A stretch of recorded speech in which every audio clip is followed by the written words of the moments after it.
नमस्कार शेतकरी मित्रांनो, आता शेतकऱ्यांना पीएम किसान योजनेचा 19वा हप्ता नेमका कधी मिळणार आहे याबाबत आपण या व्हिडिओमध्ये सविस्तर माहिती पाहणार आहोत। तरी जर तुम्ही या चॅनलवर नवीन असाल तर आपल्या चॅनलला खाली दिसत असलेल्या लाल किंवा पांढऱ्या कलरच्या सबस्क्राइब बटनवर क्लिक करून आपल्या चॅनलला आत्ता सबस्क्राइब करून घ्यायचा आहे, जेणेकरून तुम्हाला येणारा नवीन पीएम किसान बाबतचा व्हिडिओ सर्वात अगोदर पाहायला मिळेल।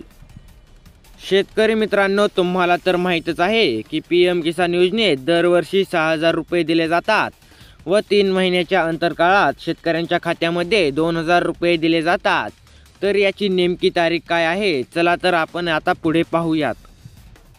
तर शेतकरी मित्रांनो, या योजनेचा 18वा हप्ता हा 5 ऑक्टोबर 2024 रोजी देण्यात आलेला आहे।